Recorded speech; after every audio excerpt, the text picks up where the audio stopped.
کہ جتنے لوگ حدیث کا انکار کرتے ہیں نا، اس عقیدے کے بیان میں بڑی صاف اور کھلی باتیں ہوں گی کہ جتنے حدیث کی جڑ اکھیڑنا چاہتے ہیں نا، یہ غامدی صاحب سمیت جو اتنے ماشاءاللہ پڑھے لکھے ہیں، غامدی صاحب سمیت یہ جو حدیث کے انکار کی روش اور راہ اختیار کر رہے ہیں، یہ سب لوگ اس تیسرے عقیدے کے انکار کرتے ہیں۔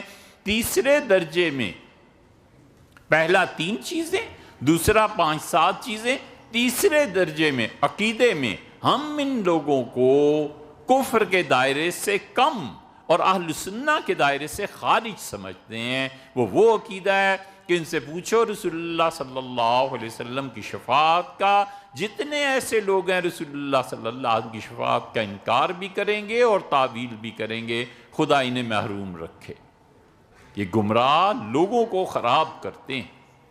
حوض کوثر کا اس کا انکار کر دیں گے۔ اللہ تعالیٰ ہم سب کو حاضری نصیب فرمائے۔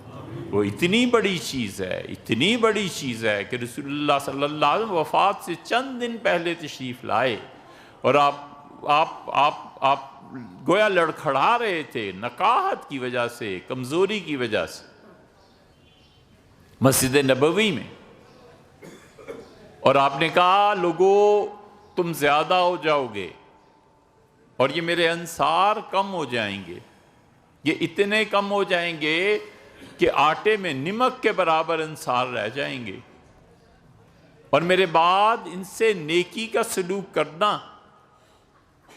اور میں اپنے بعد آنے والوں کو کہتا ہوں کہ انصار کے حقوق کا خیال کرنا، اور پھر فرمایا کہ تمہارے حقوق سے تمہیں محروم کیا جائے گا اور تم صبر کر لینا۔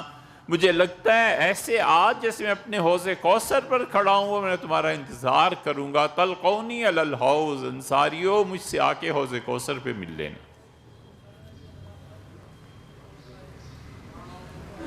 حضرت عیسیٰ علیہ السلام کے اٹھائے جانے کا انکار کرتے ہیں۔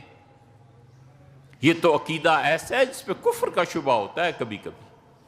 یہ سب جتنے ماڈرن تہذیب اور دین ہمارا ساتھ عقیدہ، بس اس پہ ایمان ہے۔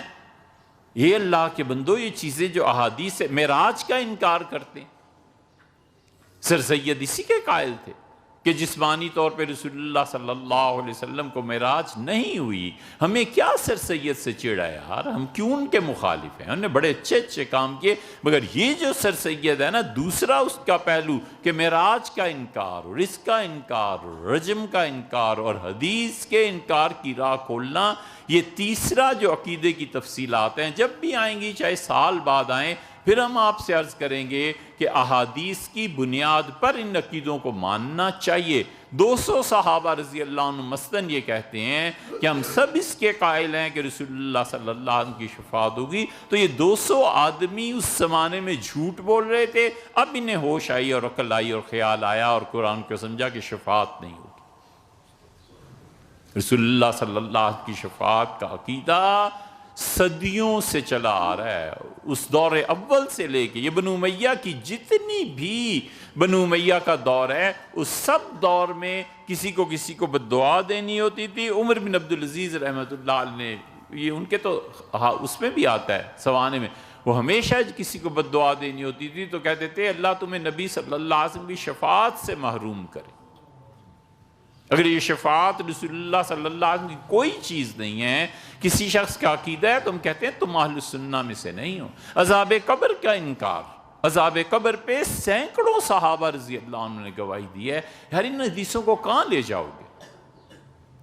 اس لیے اللہ اس عقیدے پر زور دیتا ہے۔ یہ تیسرے درجے کے جو عقائد ہیں نا، ہم یہ نہیں کہتے کہ کفر، بعض میں کہتے ہیں، لیکن ہم یہ نہیں کہتے یہ کفر ہی ہو گیا، لیکن ہم کہتے ہیں اہل سنہ سے تو آپ نکلے۔ اہل سنہ کا عقیدہ ہے کہ عذاب قبر ہوگا، ہمارا عقیدہ ہے کہ قیامت میں اللہ تعالی حضور صلی اللہ علیہ وسلم کی شفاعت قبول فرمائیں گے، انہیں حکم ہوگا، اجازت ہوگی۔ ہمارا عقیدہ ہے کہ نبی کریم صلی اللہ علیہ وسلم کو معراج جسمانی طور پر ہوئی تھی۔ ہمارا عقیدہ کہ رسول اللہ صلی اللہ علیہ وسلم حوض کوثر پہ تشریف وغیرہ وغیرہ، جتنے بھی عقائد۔ اس لیے فقہا اسے فقہ اکبر کہتے ہیں عقیدے کو، وہ کہتے ہیں اصل جڑ یہ ہے یہ فقہ اکبر ہے۔ نماز، روزہ، باقی سارے مسائل، اس کو کہتے ہیں فقہ اصغر ہے، چھوٹی فقہ ہے۔ بڑی فقہ وہ عقیدہ ہے، بڑی چیز جو ڈفرینشیٹ کرتی ہے ایک مسلمان کو غیر مسلمان سے، سنی کو غیر سنی سے، وہ در حقیقت عقیدہ ہے۔ اللہ تعالیٰ فرماتے ہیں جو لوگ غلط عقائد لے کے خدا کے سامنے پیش ہوں گے، اللہ نے فرمایا ان کی مثال ایسے ہے جیسے کوئی آدمی سمندر میں ہو اور وہ اپنا ہاتھ نکالے، اذا اخرج یدہ، جب اس نے اپنا ہاتھ نکالا تو کوئی چیز اسے سجھائی نہ دے، موجم من فوقہ موجم من فوقہ سحاب، ایک موج پانی کی ہے اور اس کے اوپر دوسری موج پانی کی آ گئی، اس کے اوپر بادل آ گیا۔